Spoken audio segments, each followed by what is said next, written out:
Good evening, everybody. How are you? Welcome. That's much better.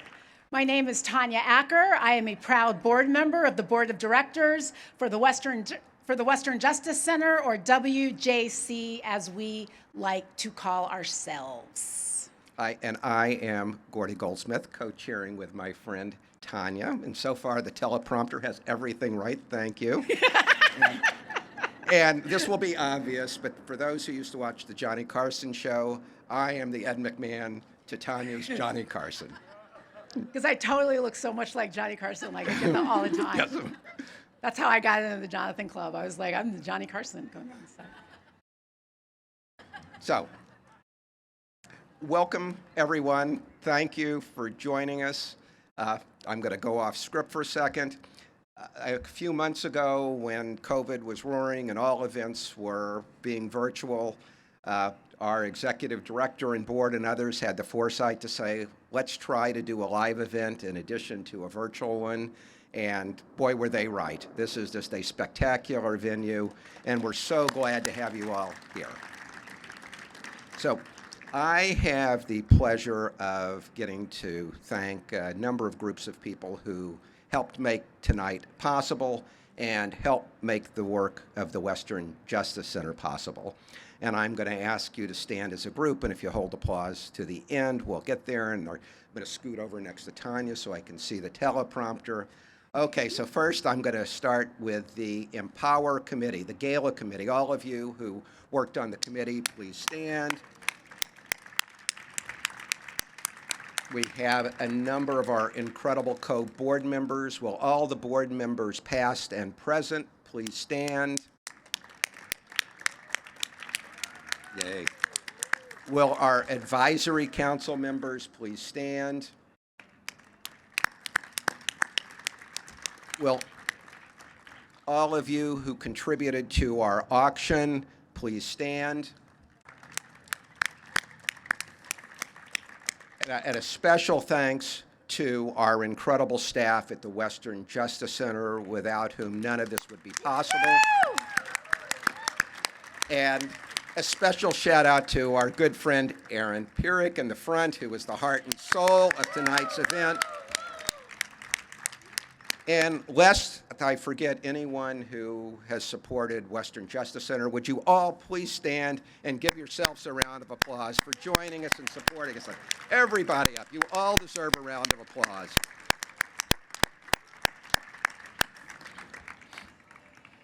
We would also, before I have to say one thing about Erin, she's so great. You guys didn't see this, but as Gordy and I started the event, as we started talking, she was down there and she was holding up 2 glasses of wine just in case we wanted to make this a real party and kind of go like off script Ricky Gervais Golden Globes, but we're not doing that.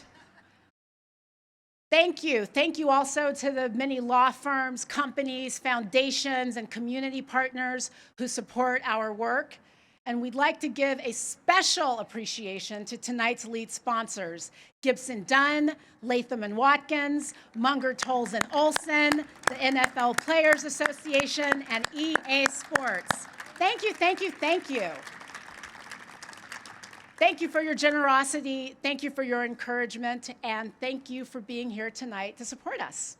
Okay, now as I scoot over next to you to knock poor Tanya off so I can see the teleprompter, we're also very excited to celebrate 3 fantastic honorees, and the Western Justice Center is really fortunate to honor our champion of justice, Chiffon Roberts,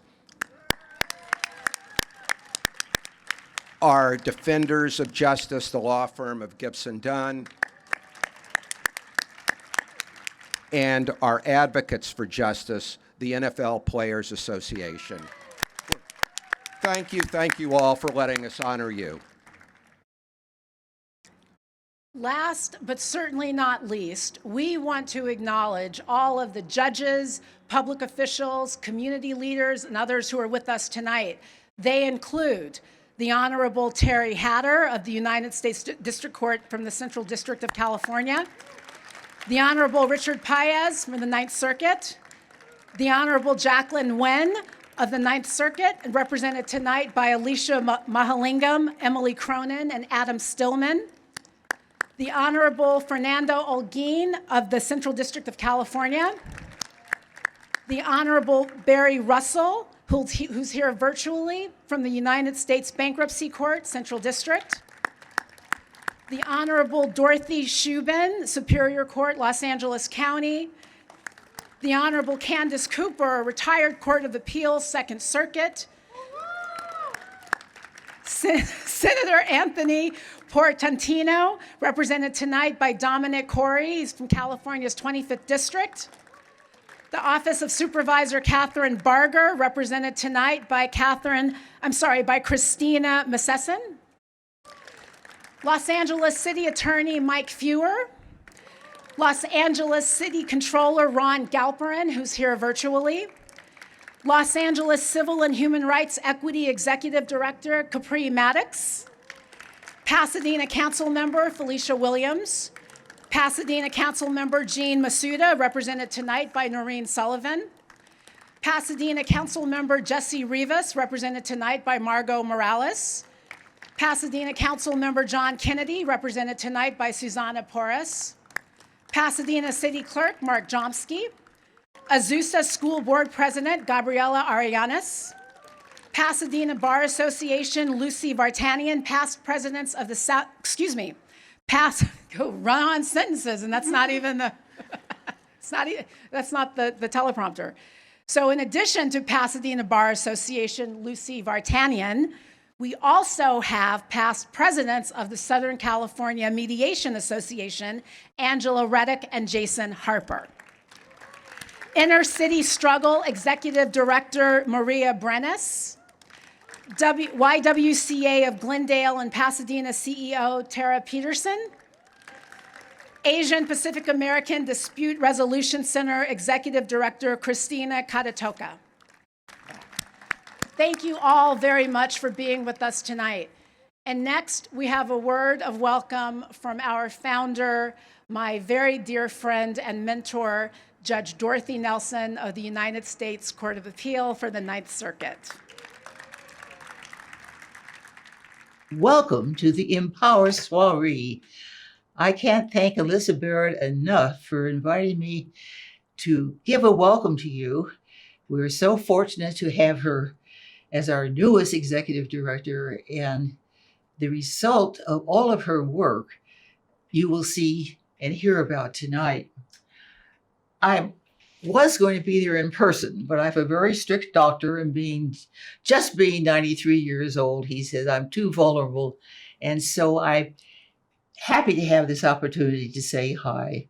I'm particularly happy because Tonya Acker, a former law clerk who worked diligently with Gordon Goldsmith to put on this wonderful event. I'm also wanting to be able to recognize Richard Chernick, a former student who made the first gift to start the endowment for the Western Justice Center that we have wanted to start for a long, long time. Now, as we serve to find better ways to resolve conflict peacefully, I need to say thanks to our boards of directors, all the judges, all the chairs of the board, all the presidents of the board, the law firms, the community members, and the outstanding staff that have allowed us to exist. I would like also to congratulate our awardees who are very, very special. Chapon Roberts, who director of the LA City Attorney's Dispute Resolution Program, where he leads the award-winning Community Police Unity Program. We did some wonderful work with the police in the past. And then Gibson, Dunn, and Crutcher. I can't say enough good things about Gibson, Dunn, and Crutcher, whom we have honored in the past, but we honor again for their dedicated work to the Western Justice Center.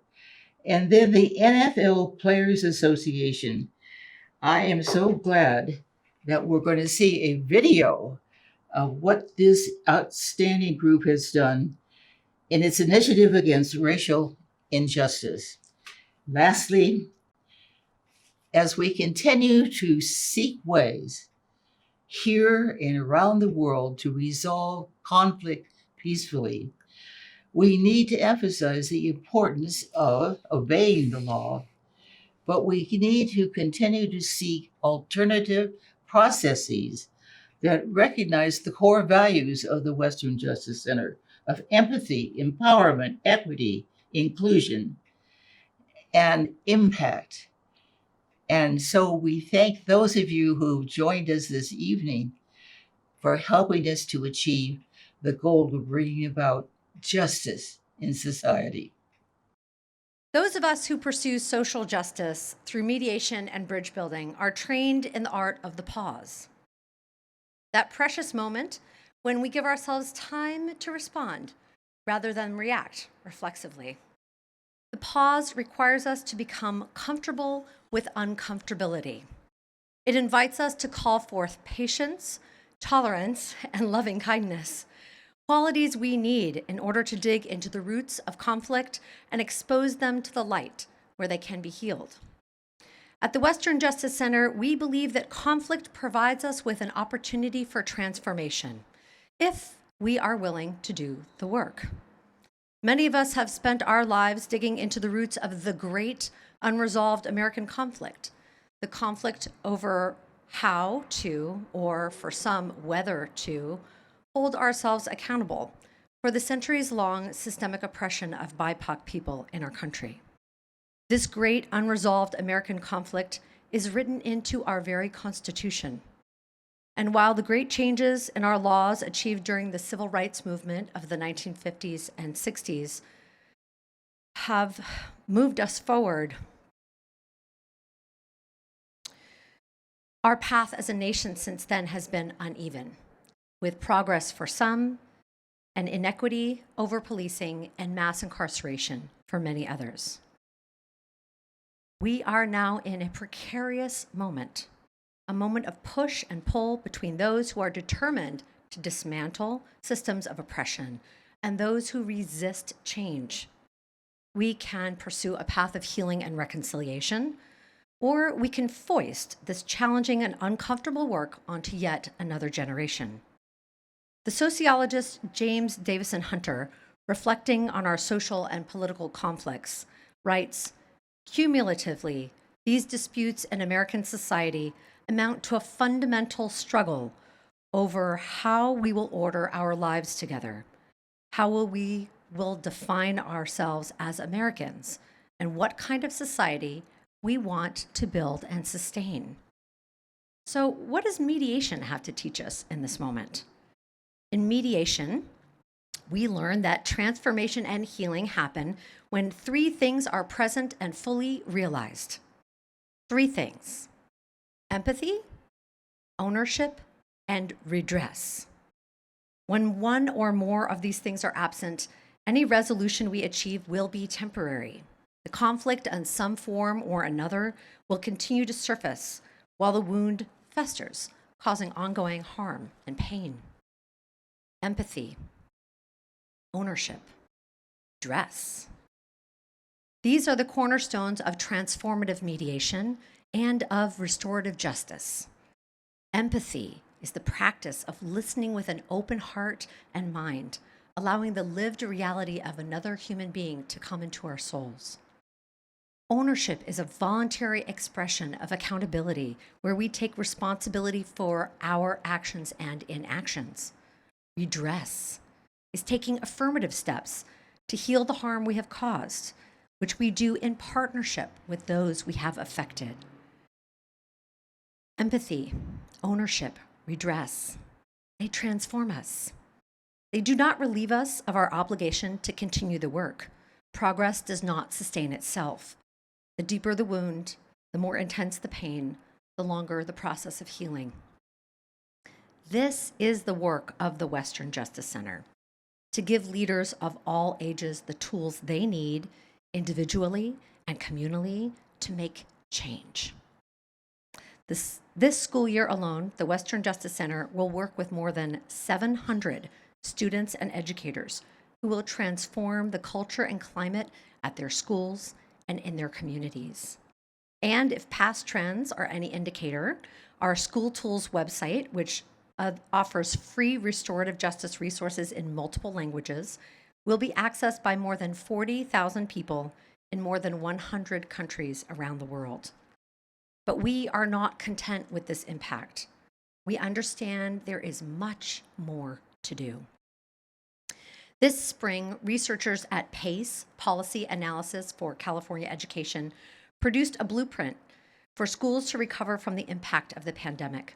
They wrote, "As we recover from this public health and educational emergency, we must build toward an educational system that places equity at the center so that all students, especially those most affected by the pandemic and by systemic racism, have the support and opportunities they need to achieve their full potential." I am proud to say that our work with Azusa was among those that PACE studied for this report as a model for what is needed most in this moment. In Azusa, we are partnering with local leaders to integrate conflict resolution education into every single school in the district. So we'll reach 8,000 students. Together, we are introducing community building circles, starting peer mediation programs, and replacing punitive disciplinary policies with restorative practices that help students learn, grow, and heal. Our partnership with Azusa, which is being studied by the USC Rossier School of Education, will help us replicate these efforts across Southern California and beyond. Thank you for helping us do this vital work. We are so grateful to all of you.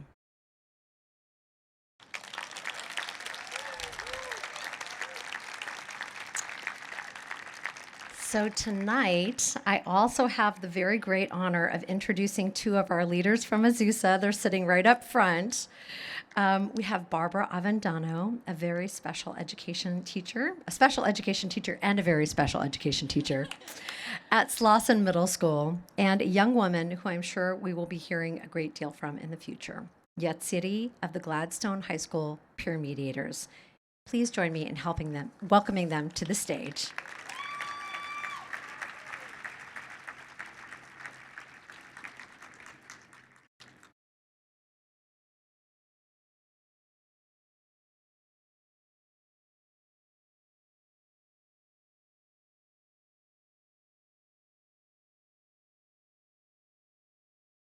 Hello, I'm Yatsiri. So I'm gonna start my speech. Good evening, my name is Yatsiri and I'm a senior at Gladstone High School in Azusa, California. 2 years ago, when I was a sophomore, I encountered many issues and conflicts that I was not ready for.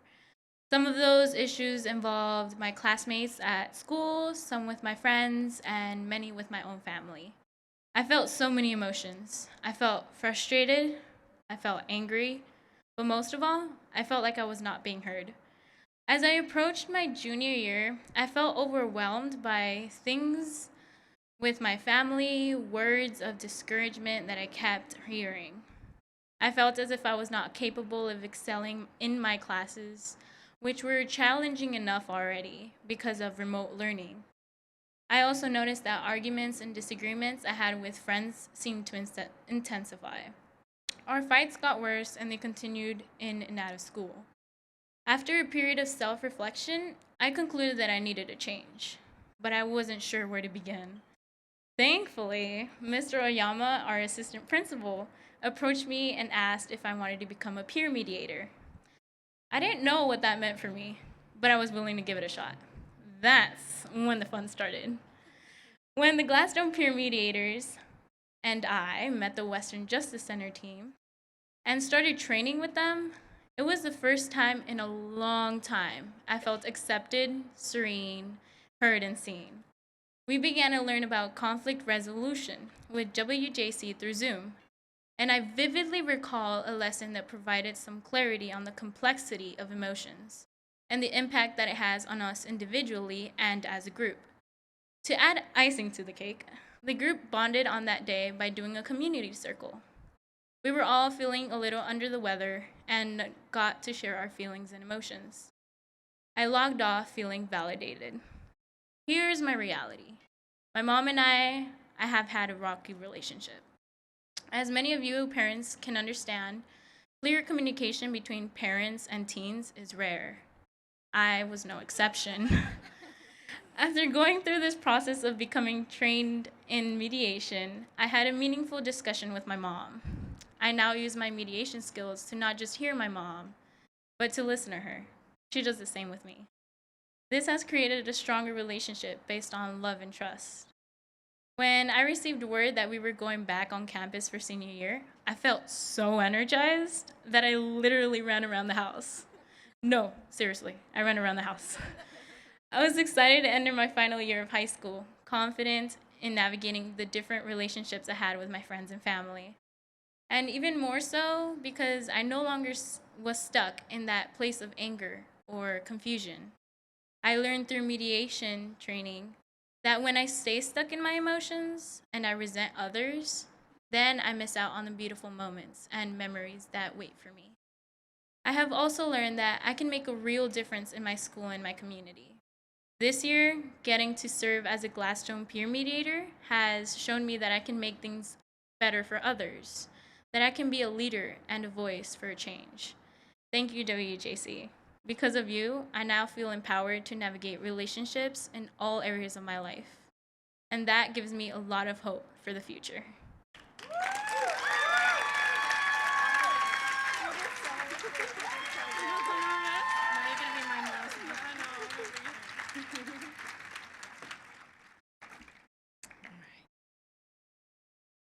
Hello, everyone. My name is Barbara Avendano, and I am a champion of children.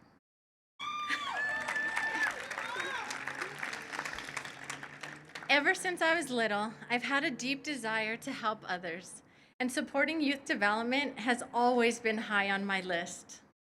My passion for teaching started even before I earned my degrees. I began as a student support assistant and am now a special education teacher. When I entered the classroom, young and brimming with hope, I found myself in a high-stress environment with pressures to meet deadlines and raise test scores. The public school system seemed to be greatly lacking in something that I felt was so much more important than just the academics: social emotional learning. These kids were struggling. My students live in a disadvantaged community and have less opportunities than their peers in other schools and districts. Just imagine not knowing where you'll be living next week, or when you'll see your mom next, or even where your next hot meal is coming from. These are the things my students worry about. And on top of all that, they have special needs and are struggling in at least one, if not all, of their classes. Every day, I see, hear, and feel conflicts as they arise between students, staff, and family members. They experience a multitude of feelings, from fear to avoidance to anger. Many struggle to understand these emotions, let alone communicate during a challenging situation. I just thought there has to be a better way. In 2019, my school district in Azusa partnered with the Western Justice Center for Conflict Resolution Education. Yes. AUSD piloted the curriculum that school year, and lunchtime fights significantly decreased. There was a positive shift in the school climate, and I just knew I had to be a part of this. Last June, I attended WJC's ABCs of Conflict training and was immediately drawn to their holistic approach towards youth development. The training enforced how critical social and emotional learning is for our youth. It reinforced all of my core beliefs. I truly believe we'd be paving the way for a brighter future if all students were given the tools they need to understand their emotions, identify their needs, and resolve conflicts peacefully. I speak to you. Thank you. I speak to you for all the children that are yet to be seen, heard, or understood. For all those that experience conflict in the home before they even get to school, or go hungry and end up getting into fights. Or for the ones like myself who avoid conflict at all cost and struggle to find peace in their world of chaos. I ask you to join me as an agent for change and look upon each student as one part of the greater whole. We must work together to transform and strengthen our schools and our communities, not just for my kids or your kids, but for all kids.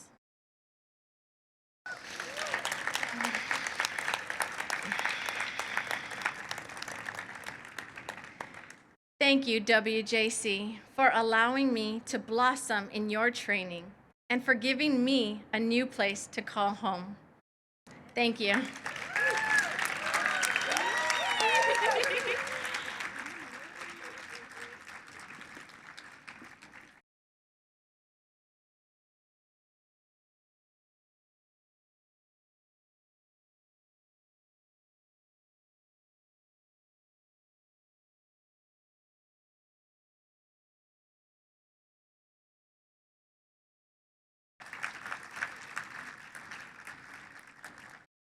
Let's hear it again for Yatsiri and Barbara.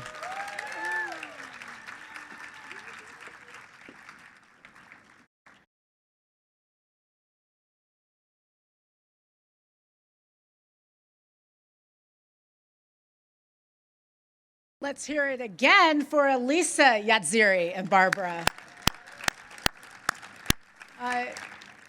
For me, as a board member of the WJC, to hear firsthand from a teacher, Barbara, thank you for doing your incredible work, and a student, Yatsiri, who with that self-possession reminded all of us to stay present. She reminded us to look for a way past the conflict so we don't lose the moment. I didn't realize I was going to learn how to change my life by a high school student, but thank you very much, Yatsiri. Before we invite up our next inspiring speakers, I want to remind all of you that the silent auction closes at 7:30 p.m. That's almost now. What time is it? 7:50. So Oh, well. It's closed. SOL. It's because of the teleprompter. The silent auction may still be open, but I don't think it is. So if you guys, There's always the live auction. that's why you're going to have to hold out for that live auction, which is really very cool. Okay. So before I go to this teleprompter, move Tanya out of the way, I just have to react. You know, every year at this event, when the participants of the Western Justice Center programs speak, the students, the teachers, you know, that's when I always realize the importance of the work that the Western Justice Center does and the importance of all of our participation. So this is just a preamble to get your wallets ready when we start asking you for money. There's great work that needs to be done, and we need the funds to do it. So I'm going to segue into introducing a new scholarship program that the Western Justice Center is inaugurating tonight. It's called the Empower Scholarship. I'm going to use your mic if you don't mind, Yes, which is please. dedicated to support young leaders who plan to commit their careers to the art of mediation, the pursuit of restorative justice, and the struggle for educational equity. And I'd like to invite up for that award, 3 incredible women. First, keep scrolling up. We have, thank you. It's so nice to do this with friends, family, people we know. The first, we have a Western Justice Center board member. I think it is Emily is coming up. Whether they disappeared off of the teleprompter. We have a representative from the Pasadena Bar Association, and I think we have a stand-in tonight. Lucy will come up, and our scholarship recipient, Jayden Zwick.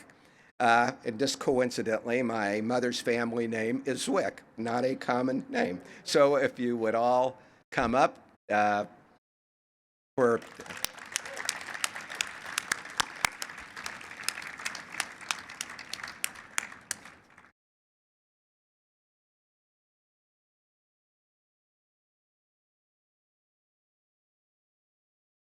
See how we do.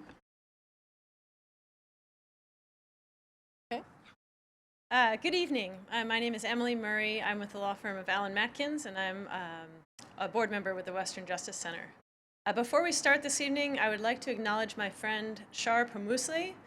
Shar is the Associate Dean of Career Services at Southwestern Law School, and Shar co-chaired the scholarship committee with me this year. Shar is following us at home tonight, so let's give her a big round of applause.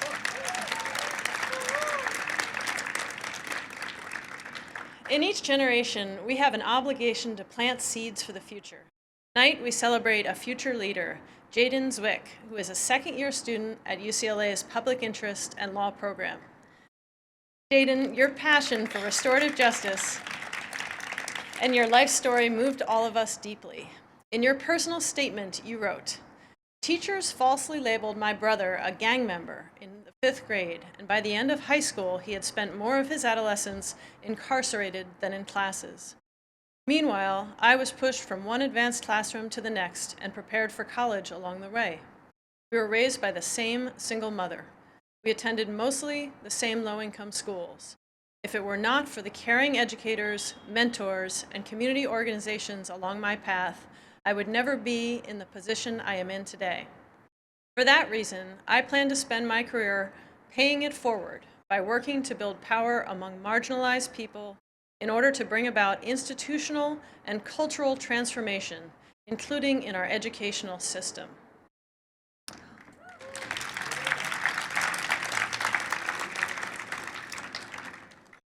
Sorry, I'm going to come over here. Hello, everyone. My name is Lucy Vartanian, and I serve on the Board of Trustees of the Pasadena Bar Association.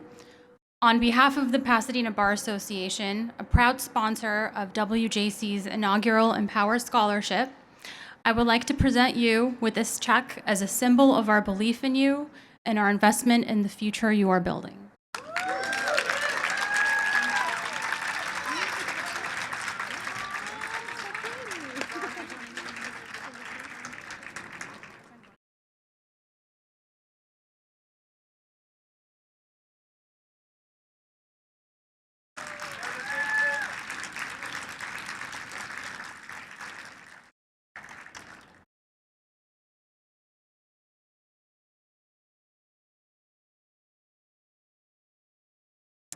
I would also like to invite all of the other scholarship applicants who are here with us tonight to stand up and please be acknowledged. We were so impressed by all of you. We really hope that you'll stay connected with the Western Justice Center. And finally, I'd be remiss if I didn't share a final note of gratitude and appreciation for all of our law school participants. This is in our inaugural year for this scholarship, and it's really exciting. That was UCLA, USC, Loyola, Southwestern, Pepperdine, and UC Irvine. Thanks again.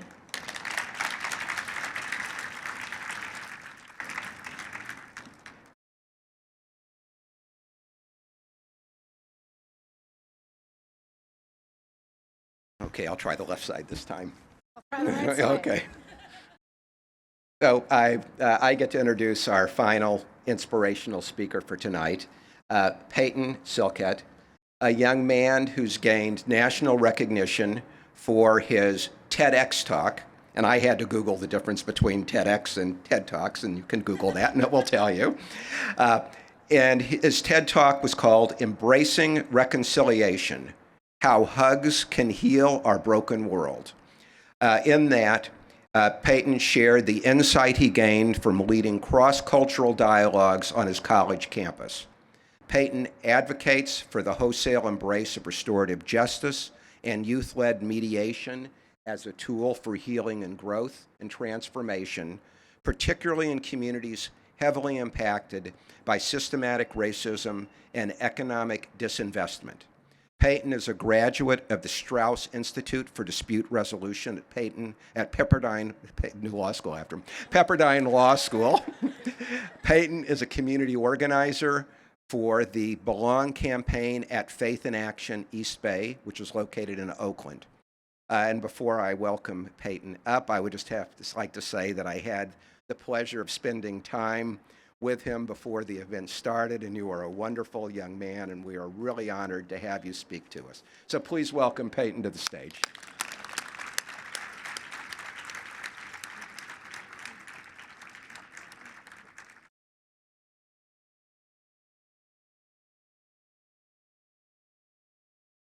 Good evening, everybody.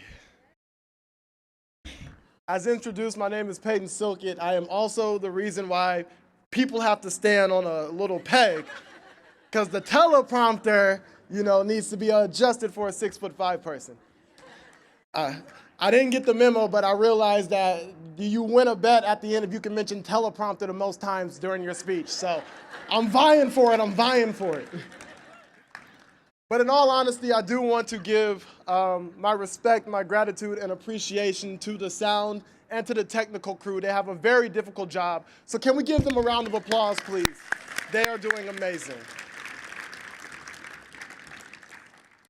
And I just want to say how grateful I am to be here with you all on this evening. I don't know, for you all, this is my first time being out in a while. And it feel good. It feel real good. It should be your first time out, too, if you've been being good. But that's okay. We don't judge here. We don't judge. We mediate. We don't judge. So, as we are gathered here this evening reflecting upon justice and education, I believe that there is no greater champion for both than Mr. Frederick Douglass. Oh yeah, go ahead. Clap for Frederick. I love that man. While he was enslaved, he taught himself to read. As a child, in the face of unrelenting persecution, he vigorously pursued education because he understood that while his body was enslaved, his mind was emancipated, and his body would have no choice but to follow suit. Upon freeing his mind, he understood that what he had now seen, he could no longer unsee. More to it is, who he had now seen himself to be, he could no longer unsee. His own humanity, his own dreams, his own desire for freedom. And after a previous attempt at escape, he finally achieved the physical freedom that his mind had already inhabited, and became one of the most powerful figures in the abolition movement, advocating for an end to the brutality that was slavery, and calling into question the conscience of an America that would allow for such an abhorrent practice to continue. After the abolition of slavery, as the United States government was deciding how to educate the newly emancipated African Americans, it was in this context that Douglass was pondering his own education. And he noted that it is easier to raise strong children than to repair broken adults. Amen. They told me to use my preacher's voice, so these amens, I'm gonna need it. Amen. What many people do not know is that this quote is him examining the true purpose of an education. That education is not simply for reading and writing and arithmetic, or for us lawyers, torts and other things, but instead its purpose is for laying the foundation within a child that will help them remain whole as they traverse this incredibly and sometimes unexplainably broken world. One of the most valuable tools that we could give our children in this very endeavor is the capacity to see and to understand the conflict happening around them in a new and unique light. One that illuminates and perhaps makes sense of the otherwise incomprehensible violence, othering, and polarization that exists in their current situations, in their schools, or in their own homes. When I first began studying conflict and dispute resolution, I had no intention of doing what I am now doing. I was called and driven to lead the bridging and belonging work that is happening right now in the East Bay, bringing together people from diverse backgrounds and races, ethnicities, and socioeconomic statuses into relationship, into conversations that lead to reconciliation. Amen. Go ahead, say some amens. And while doing this work, I did not realize how deeply this was going to seep into my own heart, and how near and dear this would affect me personally. Like Douglas, I had learned that what I had now seen about conflict, I could no longer unsee. Once I saw how conflict could be used as a tool to build and unite rather than divide, I was changed. Once I saw how conflict was always rooted in something deeper and more far-reaching than whatever the superficial issue presented as the main issue, I was changed. Once I saw how conflict itself could become a catalyst, a profound healing in the community and within the soul, I was changed. And I could choose whether or not to embrace this change that was happening within me, but my ignorance to its power and to its potential could no longer be feigned. And this is the gift that the Western Justice Center is giving to their students.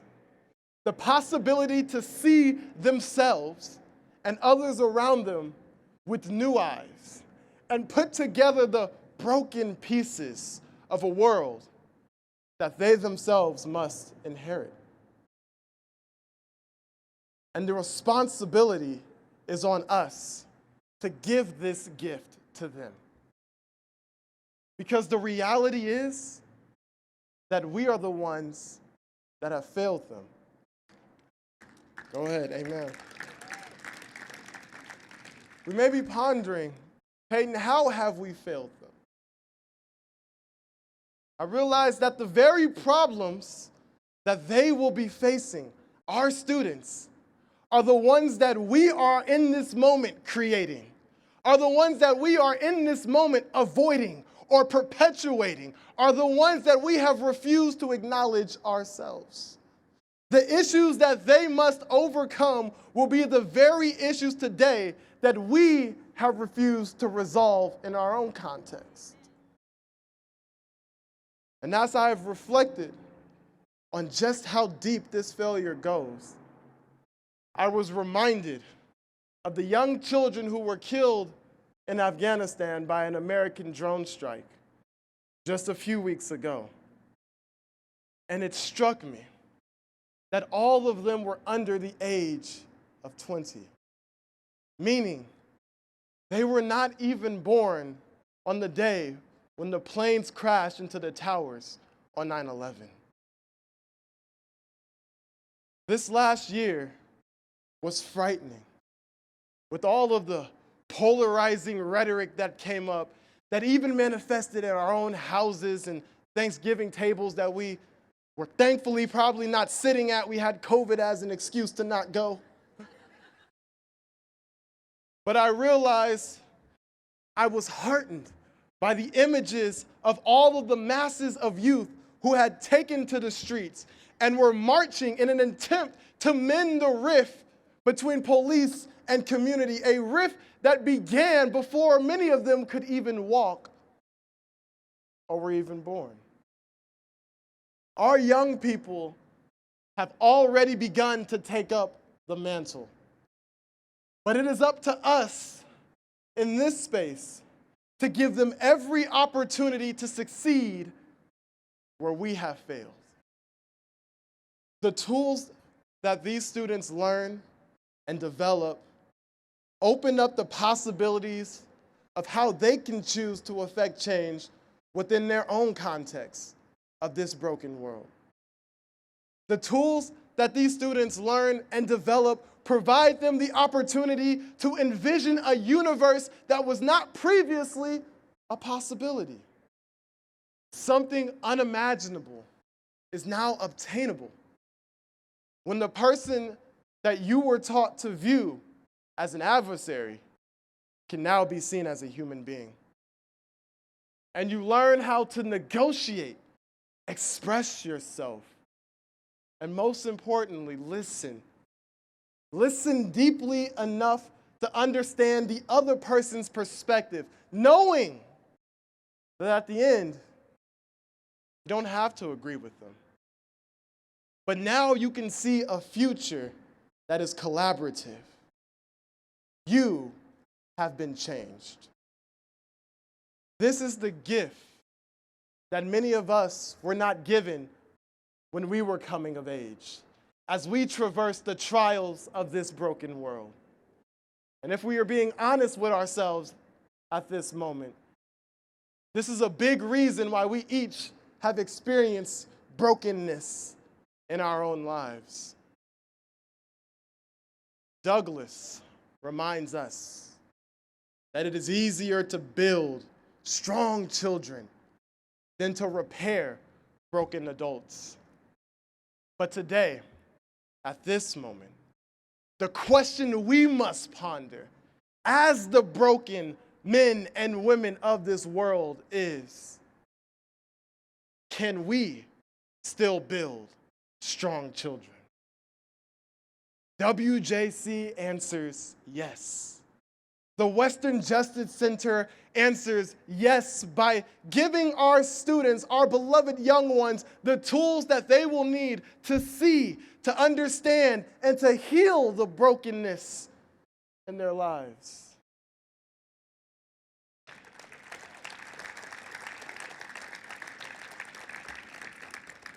And we today must commit ourselves with that same resolve to the belief that investment in our future begins with empowering our young adults in the present. And perhaps, while in the process of building up our strong children, we may find that we are repairing ourselves. Amen.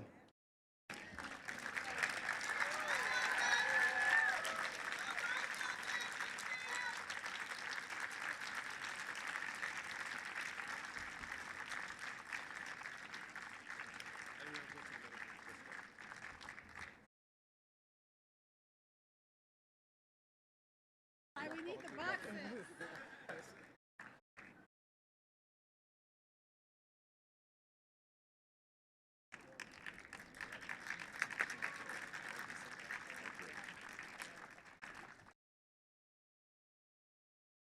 Wow, that's the one word that I can think of.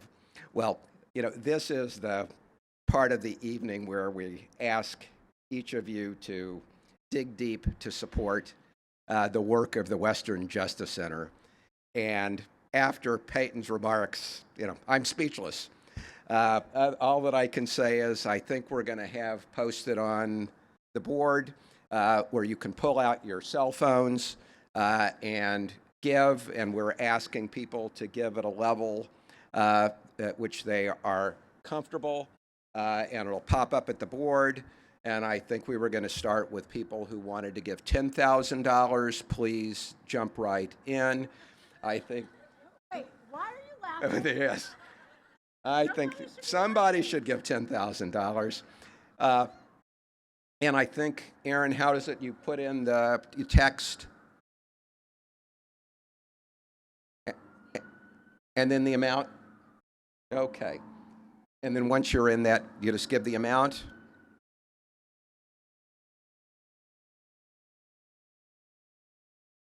Okay, so if people, okay, there we go. We're gonna, and then give your amount. Next, $5,000. Hopefully there are some of you in the audience or some of you watching online who will give $5,000 to this extraordinary organization. $2,500. Hopefully there are some of you who will give $2,500 tonight. And hopefully Tanya and I would like to have at least 10 folks join her and me, giving $1,000 to Western Justice Center. So please dig deep. There's a lot of work to be done. You know, it goes without saying that resolving conflict now is going to come through. Look at 15. This is great. Keep it coming. Keep it coming. $100. $100. Okay, even you law clerks out there can afford $100, right? Law clerks, $25. Okay, well, we will keep this moving, but keep giving while we are talking. I'm going to, yes. How are we doing? Wow. What was that? That's the law clerks. Come on, more. Yes. That's right. Yes. Nicely done. This is great. Okay. So I'm going, I can keep giving, keep giving. You can give all night. You can keep giving while I'm talking. Wow, I know. Aaron, you're making Aaron happy, and our goal is to make Aaron happy. So can you all clap for the fact that we've now exceeded our goal? We've exceeded our goal. But keep giving. Okay. Thank you, my friend Joe Mandel, all these people, Nancy, Pam, Judge Nelson, Anonymous, whoever you are, thank you. Aaron, even Aaron, thank you, Aaron. This is great. Okay, thank you, everyone. And our board chair, Craig DeRica, at $5,000. Craig. Chris Poole stepping up at $1,000. Oh, Barbara, our friends David and Barbara Foran, $10,000. Unbelievable. $10,000. Mike, thank you. Somebody was laughing when we said 10,000, but Barbara said, that's not a joke. That's right. Thank you, Barbara. thank you, my dear friends, the Vorons. Okay, now we're going to move. Thank you all for your generosity. Now to move us into the final part of our program tonight, I'd like to welcome to the stage WJC's current board president, our friend Craig DeRica, a partner at Manat, Phelps & Phillips, and Jose Gomez, our incoming board president and executive vice president of Cal State LA. So Craig and Jose, please come up, and thank you for your generosity. I don't know if you guys will need these.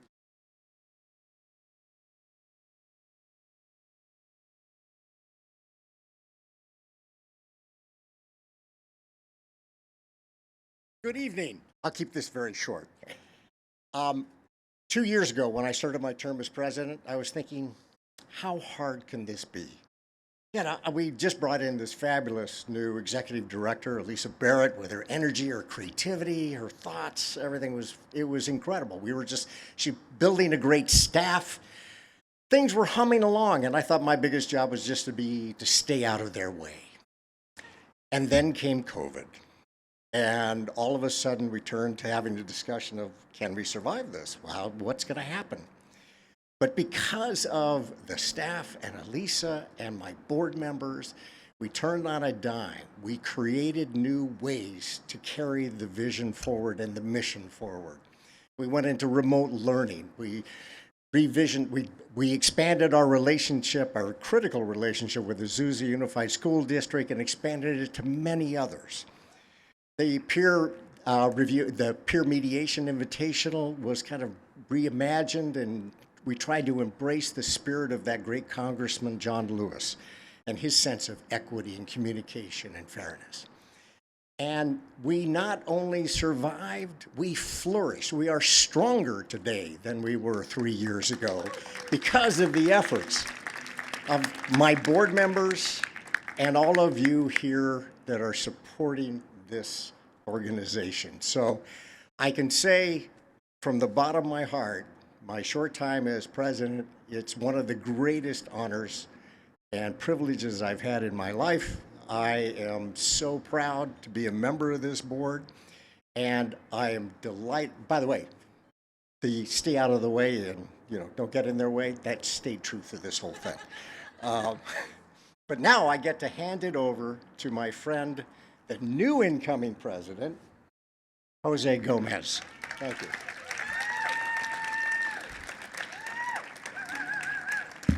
I bet you all were wondering what happened to the Pet Shop Boys. We're right here. I want to just thank you, Craig, for all that you've done for the Western Justice Center over the most difficult, most complicated, and most challenging time in the history of the organization, the history of this country, the history of society. You have been so compassionate, so diligent, and such an amazing role model for everybody on the board. We thank you for everything that you've done. Let's please give Craig a big round of applause. I'm inspired by this evening. I'm inspired by our educators, our students, our board, and everyone else who has chosen to be here tonight to support this wonderful organization. I also want to mention Mike Wallace. You all forgot to mention his contribution. $10,000. $10,000. Mike, where are you, Mike? Can you stand up, please? Where's Mike? And I want to recognize Mike because Mike, this is not the first time that he has stepped up. He has been one of the most important investors in our mission. And I want to thank you, Mike, for everything that you've done. I'm looking forward to where our organization is going. We have so much to celebrate.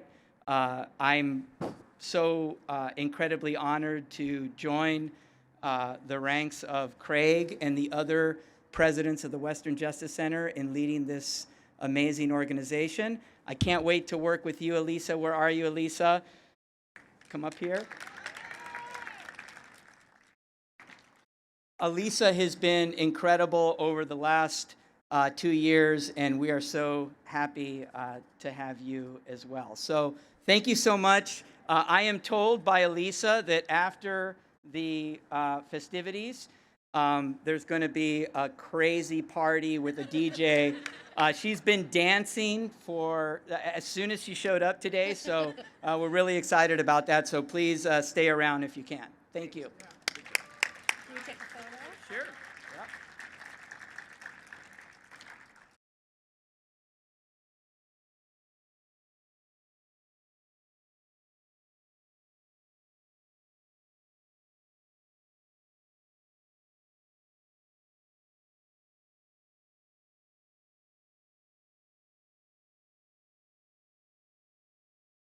Thank you. Wow, my neighbor is a voiceover artist, and she was here for like the after Emmys party. I felt like we were getting the Emmys treatment.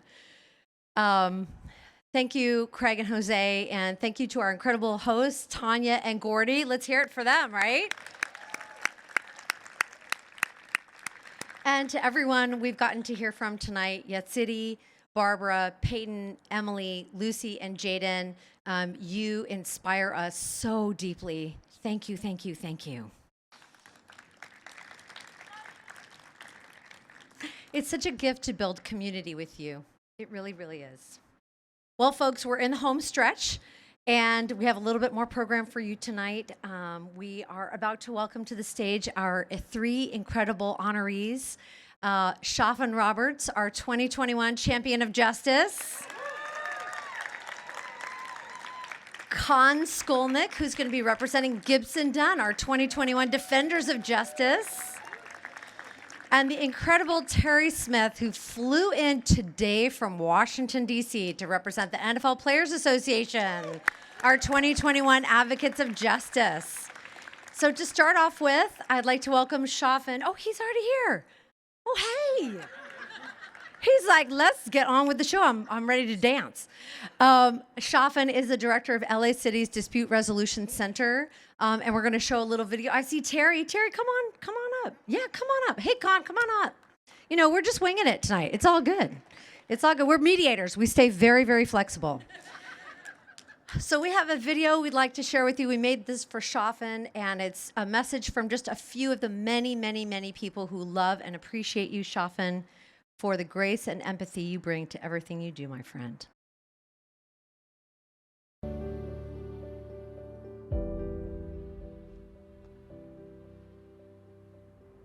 So proud of my friend Shafin Roberts for being a Western Justice Center champion of justice. That is who he has been since I met him during my days with the Los Angeles City Attorney's Office. He has led in the space of mediation and bringing communities together for healing. What a privilege it is for me to join with you tonight in celebrating the achievements of a true champion of justice, Shafin Roberts. Shafin is an integral member of my office, where, among other things, he leads our dispute resolution program and has been the architect of our police community unity program. His mission here is to de-escalate tensions and find constructive ways to resolve conflicts. He's doing that in issues regarding LAPD, and he's doing it more broadly in our community. Shafin's a great leader, he has vision, and he has the ability to effectuate that vision in ways that have been celebrated throughout our city. Shafin, congratulations. Well deserved. We're all very proud of you. Justice in its truest essence is just balance, it's fairness, equity. And my brother Shafin Roberts has done that every step of the way as a leader in the restorative justice and really the advocacy space for the voice of the least of these to have audience with individuals they normally have seen as oppressors, being LAPD. All of the work that he's done, the advocacy, the championing of, again, those restorative justice models, and all of the things out of the office of the city attorney that he's accomplished exemplify that. This message is for Shafin Roberts, my good friend, colleague, and an amazing mediator, an amazing person who likes to give his time and soul to the field of conflict resolution. Shafin, thank you for teaching for the Strauss Institute. Your class, Cross-Cultural Dispute Resolution, has brought empathy, understanding, magic to our students. And I can't wait to see all that you do for the Strauss Institute and for the world of conflict resolution. I'm so happy and proud that you are my friend. And I look forward to many more dinners with you and with Susan. Proud of you, brother. Many more awards to come. Congratulations. Take care. Renaissance man. Generous. Devoted. Connected. Kind. Inspirational. Leadership. Absolutely lovable. A star. Positive personality. Passionate. Creative. Solid. Phenomenal. Open-hearted. Balance. Consistent. Relentless. Tenacious. Humble. Motivational. Dedicated. Charismatic. Conciliatory. Empathy. Committed. Thoughtful. Winner. Peacemonger. Empowering. Fearless. A good person. Intuitive. Amazing. Diligent. Impactful. Esteemed. Steadfast. Dedicated. Purpose-driven. Peacemaker. Patient. Insightful. Compassionate. When I think of Shafin Roberts, the one word that comes to mind is brother. And because he is my brother, and you know, as my brother, we have grown and gone through so much, and so, you know, just to kind of see, you know, where we started, to see where he is today and the honor that he deserves and that he's receiving, it's just powerful to me. So I love you, brother. Keep doing what you're doing. You're changing the world.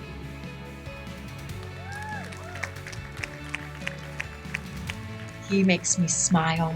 He makes me laugh. He pushes me to grow. He genuinely cares about everyone. He's a quintessential gentleman, an incredible cook, and makes the best minty mochas.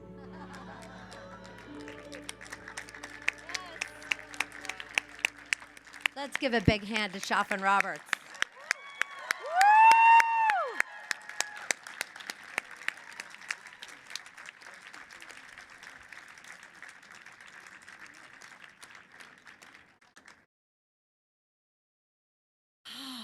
Man, I love that guy. Here in LA, we are fortunate to have a legal community with a deep commitment to the pursuit of justice and equity. Please join me in welcoming Gibson Dunn partners Con Skolnick to the stage, which he's already here. Hello, Con. Mr. Skolnick was recently named co-chair of the firm's class action practice group. He is a former clerk of Judge Ferdinand Fernandez of the U.S. Court of Appeals for the Ninth Circuit, a treasured past member of the WJC Board of Directors. And now a short video, just a little bit about why we are honoring Gibson Dunn tonight as our 2021 Defenders of Justice. Lawyers are privileged in our ability to influence and impact society through our work, and in so doing, make the world more just. In 2020, the need for lawyers to stand up for justice and equality came into harsh focus as we all watched with a mixture of horror and hope as the brutal killing of George Floyd sparked activism, protests, and discussions about racism and inequality, including at Gibson Dunn. The firm immediately spoke out and, more importantly, acted to reaffirm its commitment to tackling racial justice and equality issues. As part of that effort, Gibson Dunn refocused and recommitted itself to taking on pro bono matters that directly address systemic racism and racial justice, including police reform, criminal justice reform, equity in education, healthcare, and much more. Since June 2020, more than 400 Gibson Dunn lawyers have dedicated more than 18,000 hours to over 50 pro bono matters dedicated to achieving racial equity. The past year and a half has been a time of reckoning for our country. Gibson Dunn has chosen an active role in that process, confronting violence, holding those in power accountable for its misuse, and creating space for innovation. This duality of working within and beyond the court system is best exemplified by Gibson Dunn's representation of Dion Jones, wounded by rubber bullets used by LAPD to quell peaceful protests, and by its proactive engagement with the National Organization of Black Law Enforcement Executives to reimagine public safety and transform law enforcement into guardians who work with community-based organizations determined to advocate for change. Gibson Dunn's work in this arena was lifted up by President Barack Obama in his June 2020 blog post, How to Make This Moment the Turning Point for Real Change, where he shared the link to a milestone community-based policing report and toolkit created by the Leadership Conference Education Fund with considerable involvement of Gibson Dunn attorneys. The road to a more just future is not easy to traverse. As Dr. Martin Luther King Jr. stated, the ultimate measure of a man is not where he stands in moments of comfort and convenience, but where he stands at times of challenge and controversy. That path to justice is the one that Gibson Dunn has chosen. It is the path where, in the words of Justice Ruth Bader Ginsburg, real change, enduring change, happens one step at a time. For all these reasons and more, Western Justice Center salutes Gibson Dunn as our 2021 Defenders of Justice.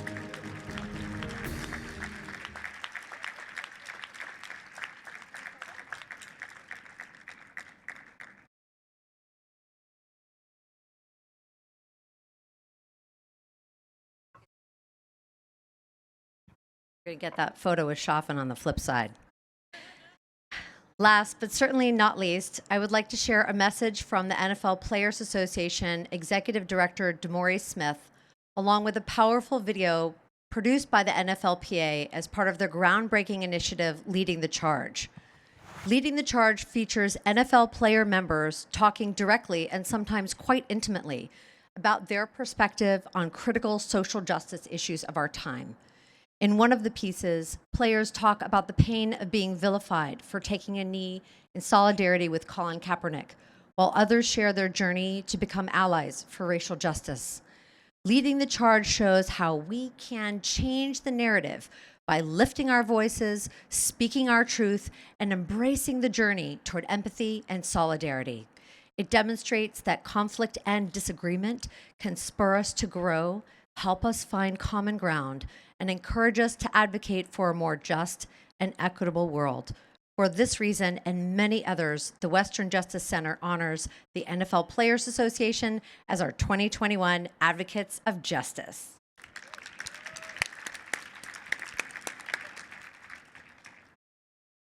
Good evening to everyone with the Western Justice Center, and I want to say thank you for choosing the NFL Players Association as this year's recipient. Everyone who believes in fairness, justice, equality, is someone who also believes in truth. We find ourselves today wrestling with what's true. I'm pleased tonight to know that one of the things that's true is that there are still people who are committed to ideals about justice and ideals about fairness and ideals about equality. Because that truth is consistent with our ideals of democracy and equally important, entirely necessary if we are going to continue as a group of people who choose to live together and hopefully make each other better. I wish I was there tonight. To my friend Craig DeRica, you've always been a great friend, somebody that I could rely on. But again, somebody who believes in the truth that justice will prevail. So thank you very much for this wonderful honor. I appreciate it. I hope one day, very soon, that we all sit down, break bread together, and spend some time together. Thank you.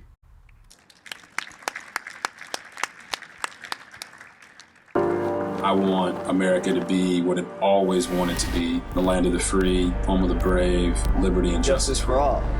And it's not happening for all right now. I'm going to continue to stand with the people that are being oppressed. That's terribly disrespectful. Insulting every single American. It's infected the league. What is intuitively obvious to some, no justice, no peace, never reached the realm of possibilities for others. We're at a point in history where we're saying enough is enough. You are not just a black person, you're a human being. And now that we have this great momentum, we must continue to push forth.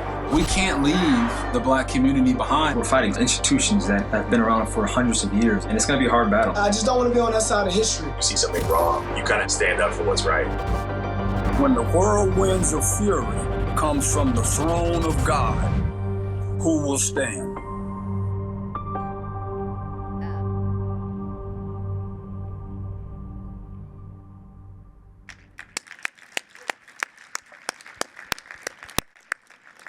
We have joining us on the stage Ms. Terry Smith from the NFL Players Association. Ms. Smith is a proud graduate of Howard University and Columbia Law School and an alumna of Latham & Watkins. She teaches in the Master's in Sports Administration program at Georgetown University. This March, she became the first woman in NFLPA history to hold the position of Chief Operating Officer. Yes. And now I'm going to sit down with this incredible panel of people.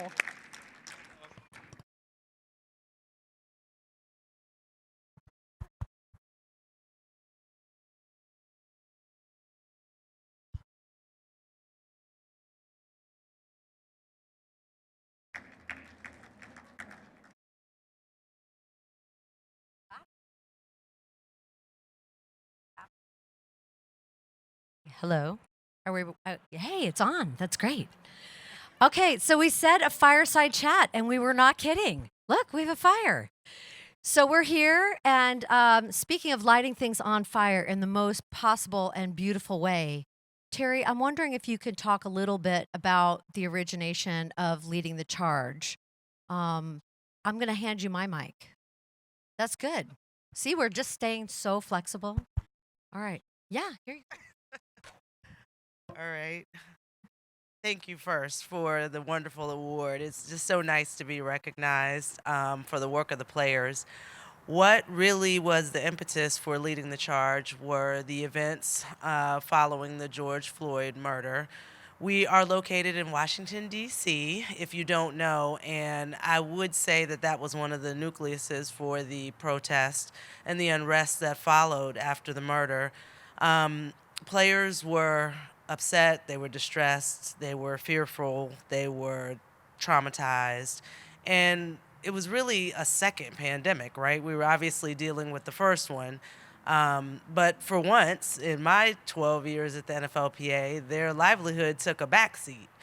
They wanted to make sure that they had a platform to channel the energy and the efforts that very public and horrific murder brought about. So we created that platform for them. One of the first things we did, though, is we listened to our players. We wanted to make sure that we were able to express what they wanted to say and maybe couldn't say. So we went on a listening series. So if you check our website, nflpa.com, you'll see a series of videos that we call The Narrative. And they range across different topics, and they range across different status of player. We mix up active players and former players, black players, white players, just all walks of life, because there's a lot of things that unite us, but the distress last summer is certainly one of them. So the players were able to talk about the talk, particularly the black players, that they have to have with their sons and their daughters around being stopped by the police and being questioned by the police. There are a lot of assumptions made, but there's no allowance for a mistake. They talked about the kneeling. That was a very big topic and subject for us back in 2016, and it still remains the case that players want a platform to protest, or they want to use their platform to be vocal about what they consider as wrong. And then other topics we touched on were allyship. How can you help? What efforts are there out there that you can be a part of? What initiatives can you start? So we were just happy to give the players that voice that had probably gone silent for too long.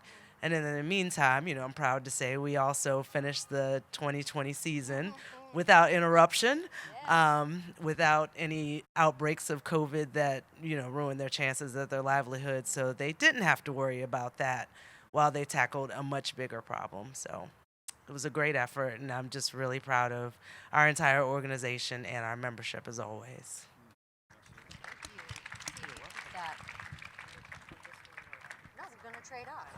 All right, we're going to just trade off. Here we are. Thank you, Terry, very much for speaking about that. I have to say, when we were first getting to know the folks at NFL Players Association, I went on, I watched all the videos. And I many times could not contain myself.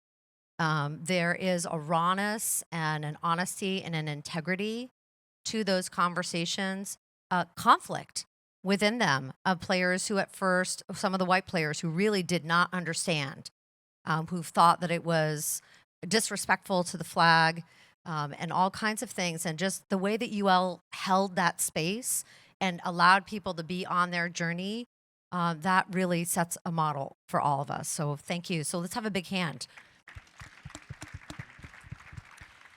I want to go next to Con. One of the things that really impressed me is how public the law firm of Gibson Dunn has been about its own internal process of what happened after last summer, and then the way that you all have just jumped, with every resource and every bit of energy.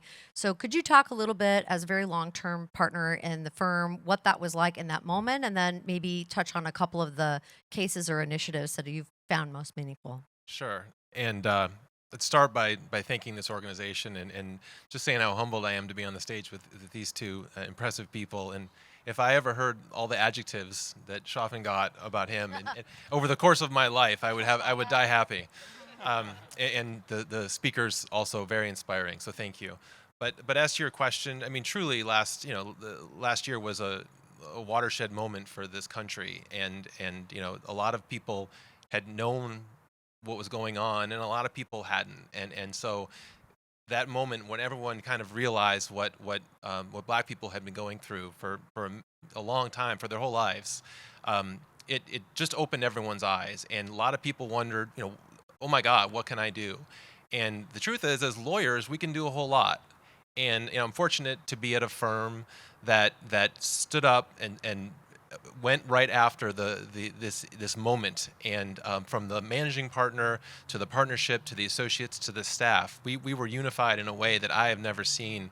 And it was very powerful. And I'm sure other firms, I'm sure Gibson Dunn's not alone, so I don't want to suggest that. But I can tell you from my experience, I've never seen anything like it. So just the amount of energy and resources that we were able to devote to a number of different areas. You saw the video earlier, and just to highlight a couple of them. The area of protesting and First Amendment rights and the right to peacefully protest. You heard about the young man who was shot in the face with rubber bullets and nearly blinded. So we're behind a lawsuit right now to put an end to rubber bullets by the LAPD and to change the way they interact with protesters.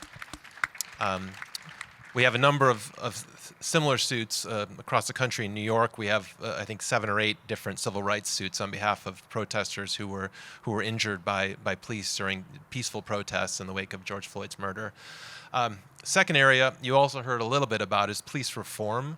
We've worked with a number of very high-profile organizations and put a lot of time and effort into model policing policies and model use of force policies specifically, and it's gotten a lot of attention. And the idea is you partner with community organizations, you partner with police departments, you partner with local governments, and eventually can change from the inside some of the problems that we have seen, and truly the difficult issues we've all had to confront. Some of the problem has been just in how police departments operate. So we're seeking to change that.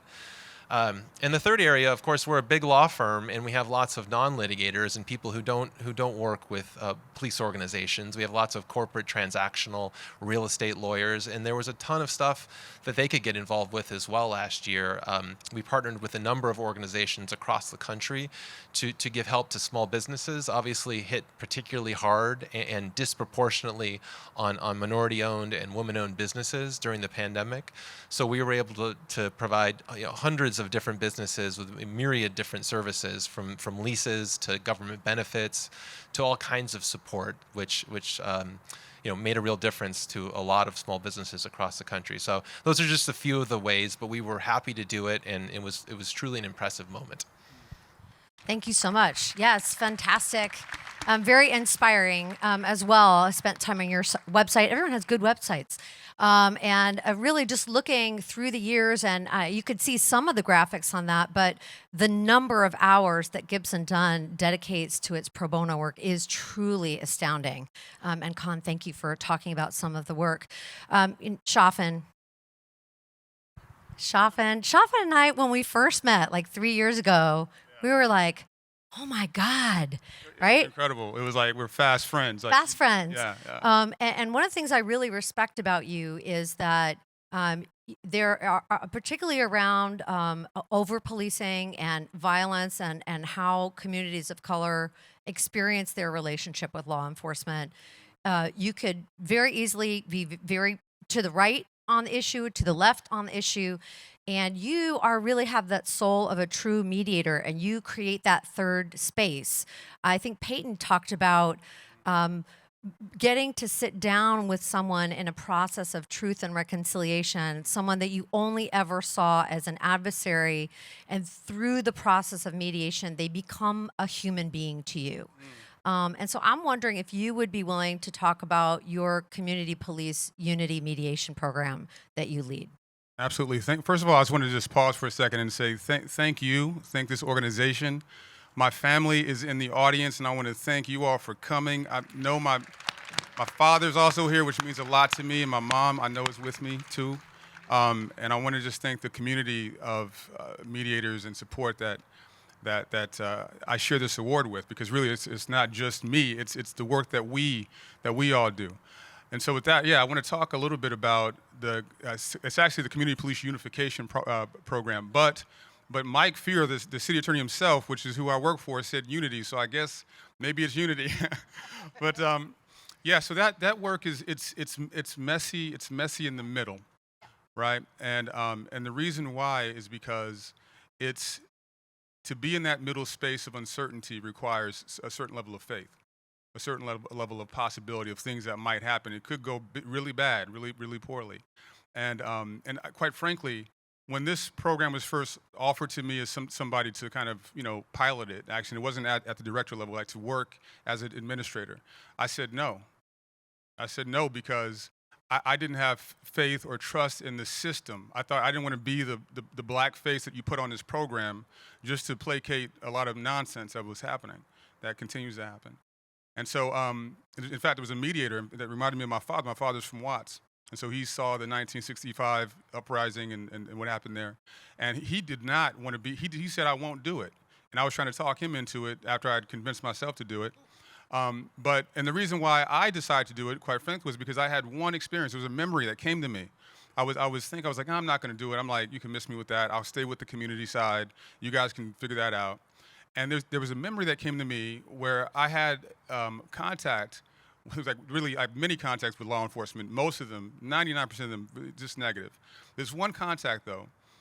This officer treated me like a human. Like with respect. But it was after, like he pulled us over. It felt like, Friday Night Lights and America's Most Wanted. We got out. It was like everything was happening. Guns were drawn. We were pulled out of the car. And that's not an uncommon story, unfortunately, right? But that was what was happening. And my friends, it was like my friend, my brother would know Billy. It was Billy and Clyde, his cousin. And they were out, and I was sitting there. The car, I guess, had been seen next to some robbery or something was happening. And I was just being loud. I was like, are you kidding me? And I was just like indignant. And I was like, because I knew, I was like, what is going on? Here we are again. And I'm in my 20s maybe. And this one officer, after he realized, things were, what was going on, he came to me and said, explain to me what was happening. Hey, look, this is what's going on. This is why he pulled you over. And it felt like he just treated me with respect for the first time. And so I was like, okay, well, I guess not all officers are, insert your favorite word. Whatever.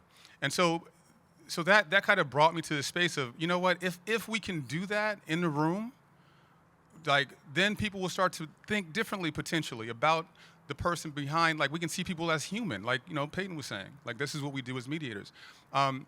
You saw Mike Fear, he's the city attorney.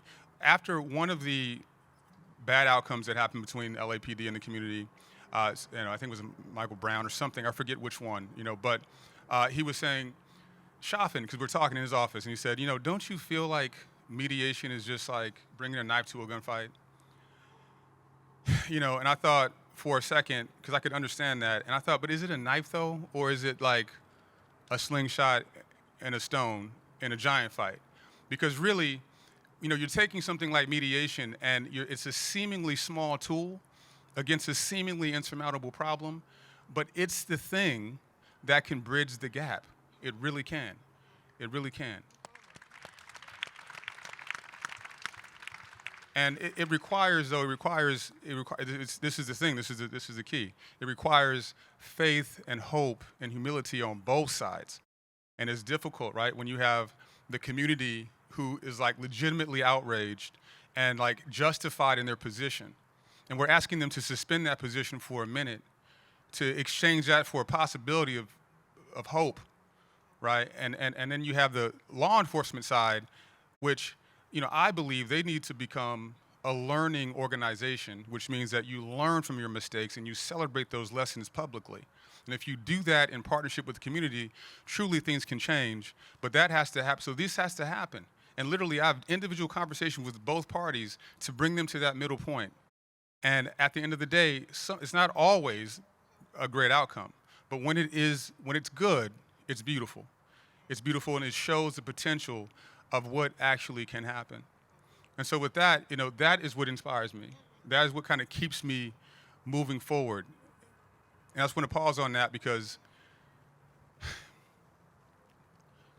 oftentimes when you think about, like I look at George Floyd and all of the many events, there's a situation happening right now in Pasco, North Carolina. And when you watch these videos, it requires, I don't know where I find it is in my mediators. I find it in the hope, and that's where I find the hope. Because sometimes I honestly don't know what to do. I honestly don't know what it is I'm doing in here, and I have to stay neutral and I have to stay mindful. And my job is to create space in the middle for this possibility of change. But quite frankly, it's not easy work. It's simple, but it's not easy. And we're at the intersection of hope and possibility, and so I'm here for it. And so thank you. Yes. It's something that you and I have talked about before, is that in a way there's kind of an alchemy. I think someone called it magic. I think of mediation as a spiritual practice, right? I'm, as we say, we're in the South where I was raised, of the Hebrew faith. We have this expression, B'Tselem Elohim, made in the image of God. And I think that is what happens. And whether we're sitting down around a policy issue, or we're negotiating a collective bargaining agreement, or we're doing this really tough mediation, that what can happen is a spiritual connection of seeing the truth in each other, of seeing our commonness. And I'm so glad that we're talking about all of these things, because I feel sometimes in a space of terror and despair when I look at all the ways that we in this country have become too quick to vilify each other. And not that there isn't responsibility for some of the actions that are being taken, but there's no way forward through that, right? A democracy requires a Yatzidi and a Barbara and a Peyton and a Shafin and a Terry and a Khan. It requires all of us to be bridge builders. When people talk about bridge building, they say, oh, isn't that nice? Oh, bridge building, that's so nice. No, it's actually quite necessary for the survival of a healthy democracy. So I wonder, Khan, something that you and I had talked about in terms of, being able to confront things and talk about very serious issues is another initiative that Gibson Dunn is part of right now, the Alliance for Asian American Justice, started by Gibson partner Deborah Yang to combat anti-Asian American Pacific Islander hate as part of the Stop AAPI Hate movement. And Western Justice Center is part of the LA versus Hate Network. So I wonder if you could just say a little bit about that. And then I have a question for Terry, and then we're going to unfortunately have to wrap up. Oh, sure, I'll be brief, but definitely kudos to my partner Deb Yang, former United States Attorney for the Central District. This organization, the Alliance, it's another example of when you have the support of a firm and the management and the partnership, you can do amazing great things. And so she's gotten involved and started this organization with many Fortune 1000 CEOs and general counsels and leaders of other law firms. So it's not us alone. It's really a unified group of people. But basically, targeting anti-Asian American hate that we've seen so prevalent in the last year or so. One example of a case we're working on right now out of Baltimore. Two sisters in their 60s were attacked by a man with a cinder block, and his only reason was he wanted to tell them to go back to their country. And these are two women who owned a business and were just kind of just doing their thing and trying to live their lives, and they were attacked. And so we worked. They're our clients, and we worked with them and to seek justice. And we're now helping them with respect to the prosecution. This perpetrator is being prosecuted on many charges, including attempted murder and hate crimes. So just one of the many examples of the work we can do. Thank you. Thank you very much for doing that and doing that work. Okay, thank you. Terry, one of the things that you and I were talking about is how few women there are at the top and how representation matters. and how that doesn't happen without having women have to traverse many additional hurdles that their male colleagues don't face. And we have a lot of younger people here, law students, law clerks, young mediators. And I'm wondering if you could talk a little bit about that delicate balancing act that you've done in traversing that treacherous terrain, to really be able to achieve all of your ambitions professionally and have the support that you need from your family. Oh, that's a heavy topic, and I hope to attack different parts of that. Before I do that, though, I just want to give a shout out to my boss, Demora Smith. I appreciate the fact that he allowed me to come out here in his stead, and I also appreciate that he had the courage to break the mold and appoint me as the first female COO and the first one of color. So, thank you, D. So, just wanted to make sure I put that out there first. It is a delicate balance, as you said. I am fortunate enough, I am married. We have 5 kids, and home life is super, super demanding. And I can just tell you how old they are: 17, 14, 4, and 2-year-old twins. So we're busy all the time at home. But, there are other areas to navigate.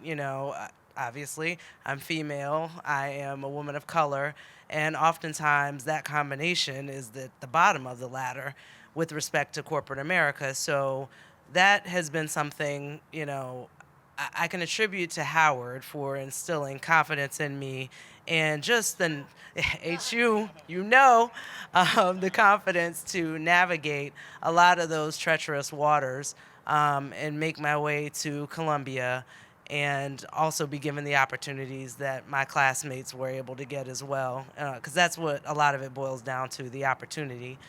But while I'm in this space now, I find that I have to do the same things at work that I do at home. I have to identify some resources. And the same thing that we probably do in all of our jobs, except that in these 2 jobs, 100% is required for both of them. So I made sure at work I was able to lean on my directors. All of my direct reports, they're subject matter experts and have been appointed to these positions for a reason. So I allow them to do their job and make sure that they feel safe about coming to me if there's anything that needs to change with their roles. At home, I identified all my resources: my husband, my mother, our caregivers, anybody who can pitch in and help with all these children. So I just make sure that everybody's teed up and ready to go. A couple of things that I have learned also in the role and at home: I've learned to lean into rituals. I don't know why I thought it was a bad thing, but at work, I have biweekly meetings with all of my direct reports. I have them put together the agendas. We have shared documents that they do it in, and it just takes some of the load off of myself. I don't feel like anymore that I have to do all the work and think for everybody too. For whatever reason, I was taking on that burden, and it was not warranted. At home, I'm okay if we have chicken on Mondays and pizza on Fridays. It's, again, just a load off of my thinking cap. So that's just something I've learned. And I guess finally, in the COVID period, I've watched a lot of my female colleagues either have to cut back or stop working altogether. And I really don't want to make this a platform about why women feel an extra burden that maybe men don't. I don't want to make that assumption, but sometimes it appears that way, but we don't have time to unpack that. But what I have learned, and along with some of my working mom friends, is that we just have to give ourselves some grace. One of my mentors at the office, he always says, perfect is the enemy of the good. And there's almost no truer statement. Like, all the time I spend trying to get it absolutely right. Great is good enough. Like, good is good enough. Everybody's happy, everybody's fed, everybody's learning. We're good. Those are some victories that we have to celebrate. And we do the same thing in the office. And instinctively, if you're, in business or a parent or even a spouse, what to turn your attention to when it comes down to it. So To my young people, if that helped you, I hope it did.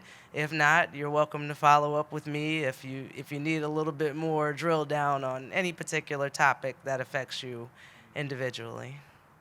Thank you. Thank you so much. We could talk for a very long time.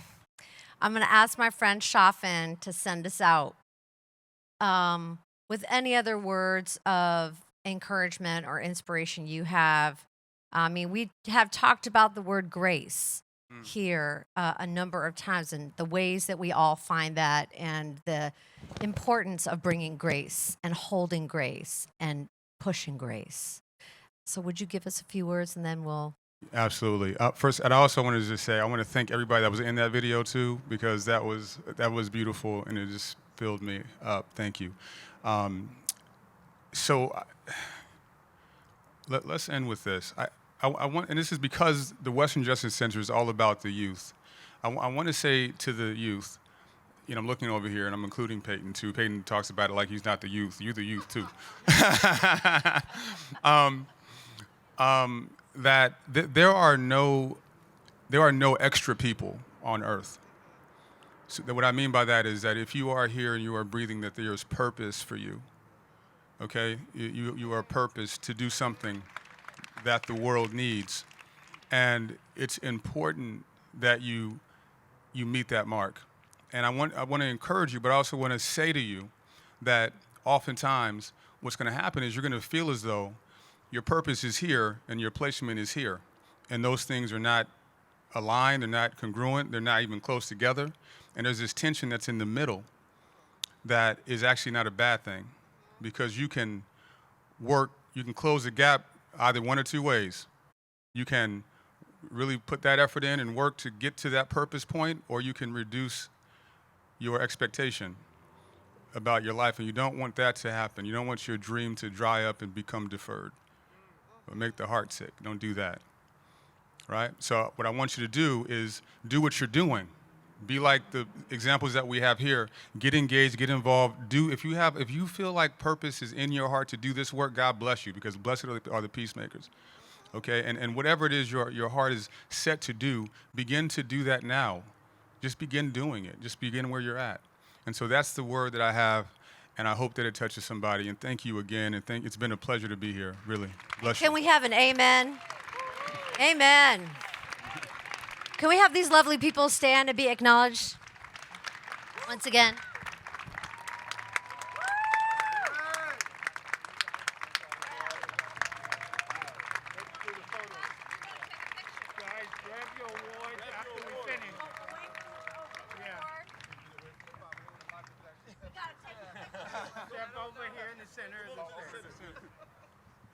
And we have one more thing to do before we go tonight. We have our live auction items. So you stay one more second before you head out.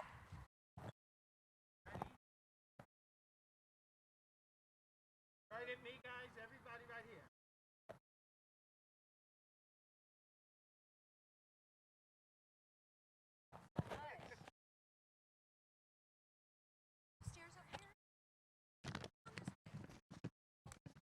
Well, once again, before we get to the live auction, I just hope that all of you, our friends, our family, our judges, our colleagues, will stick around afterwards for coffee and dessert.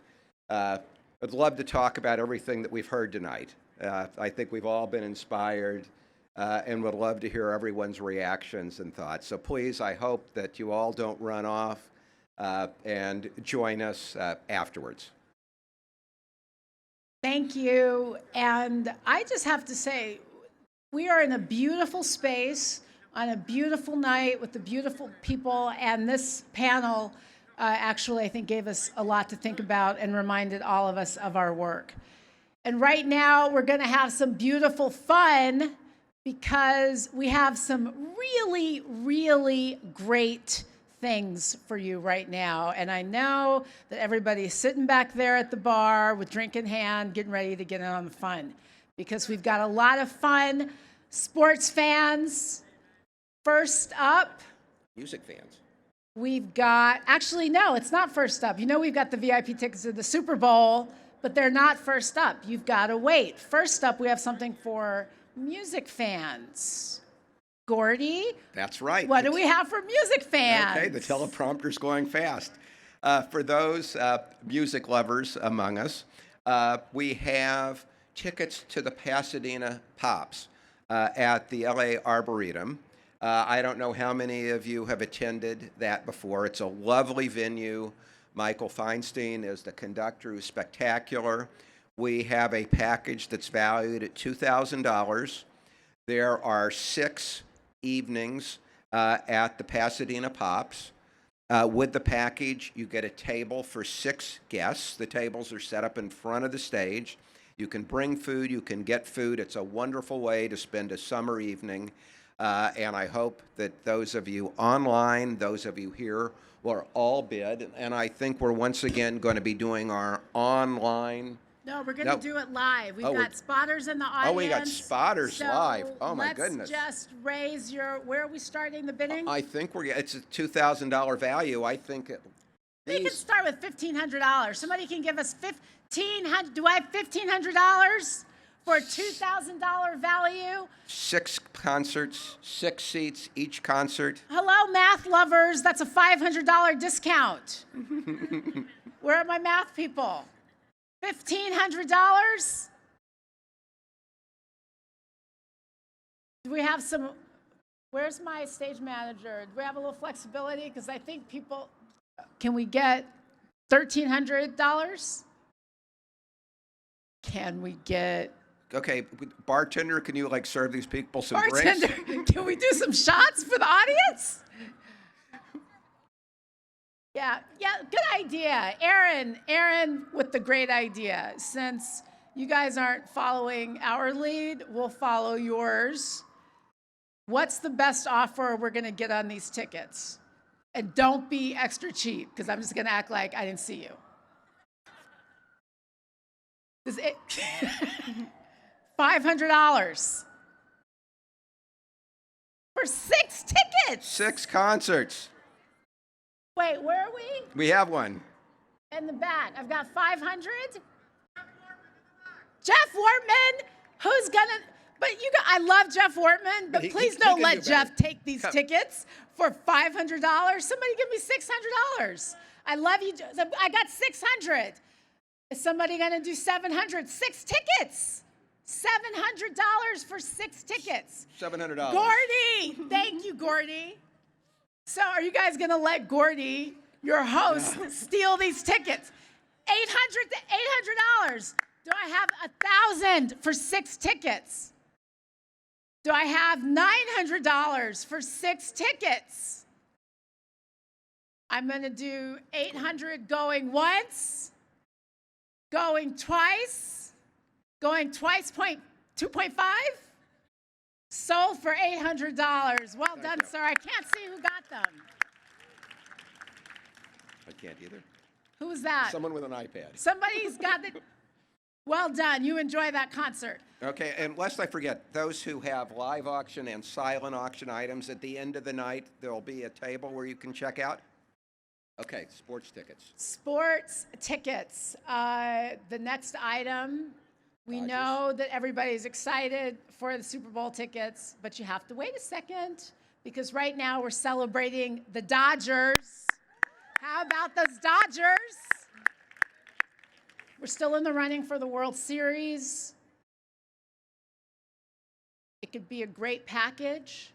4 tickets in your own MVP field box behind home plate, with VIP parking at Dodgers. And so get this, if they make the World Series, you'll be there.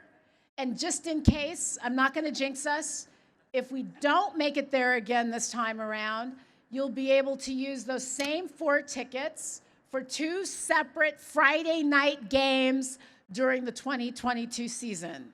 So you're either going to go to the World Series with great seats, or you're going to have 2 Friday night games next season with great seats. And so I know that people are going to dig deep for this. What do you say, Gordy? 5, Are we going to start this bidding? Why don't we start at $3,000? Do we have 3? Do I have $3,000 for these World Series tickets? Or 2 great games on a Friday night? You guys, listen, we're not going to have galas every Friday night to entertain you. So you should think about getting these tickets. Do I have $2,500 for the tickets? Over I here? have $2,500 for the Yay. tickets at the Gibson Dunn Cabana. Thank you, Gibson Dunn. Is somebody? Where are my other law firms? You guys gonna let Gibson Dunn? Where's Latham? You're gonna Latham, let Gibson don't Dunn let out, Gibson do play. you? You like that, Latham? Where are you guys? Where are you guys? Gibson's gonna run away with these tickets for $2,500. Do I have $2,700 in the house? Going 1, 2. Bill Thompson's like, hurry up, talk faster. Sold to Gibson Dunn. Good job. Well done. Okay, you guys. Okay.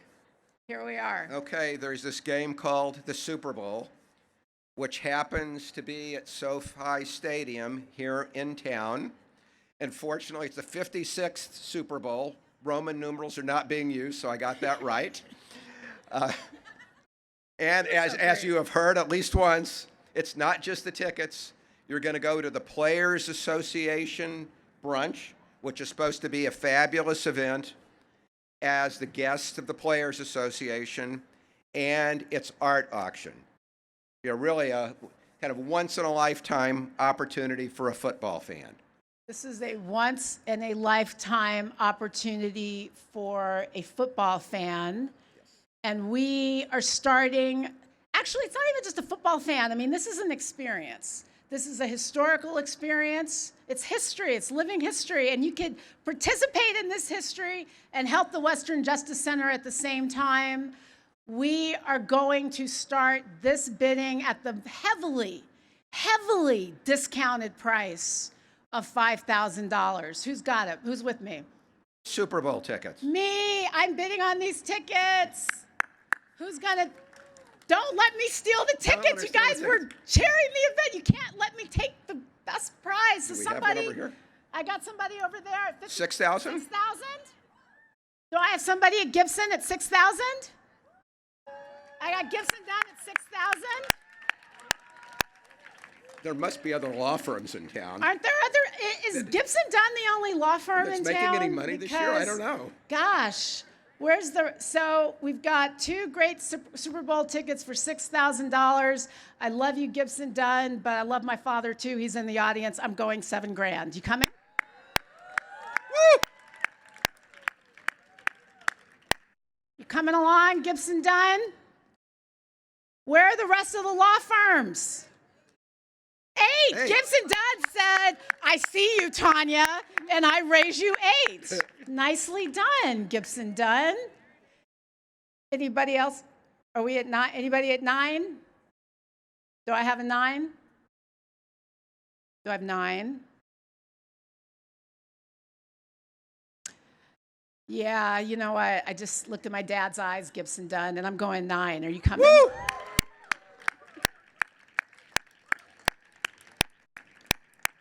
I can't. Gibson Dunn. I love that firm. You guys are, but I can't count myself down if I'm the winning bid. It feels like anti-rule of law. It doesn't seem. I think I got to do the going Yeah, once. you got to do the. Going once? No? Oh, for 10? Wait, what was the bid? We got a $10,000 bid from Gibson Dunn and Crutcher. Woo. Can we shine a light? Can we do the eye game? Can we do the eye game? How about 11?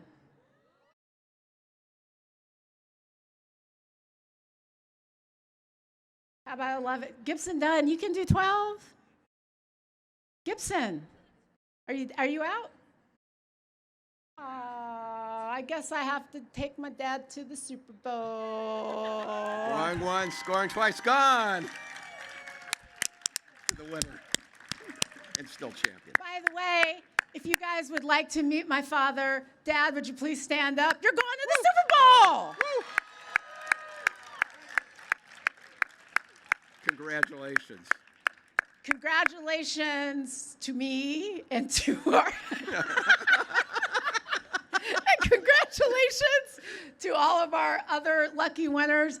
I have to say, tonight was especially fun because to have this kind of fun with my colleague and friend Gordy has made it so much fun. So thank you, Gordy, for doing this. You guys have been It's a great audience. a blast. Thank you all for coming out. And please stick around.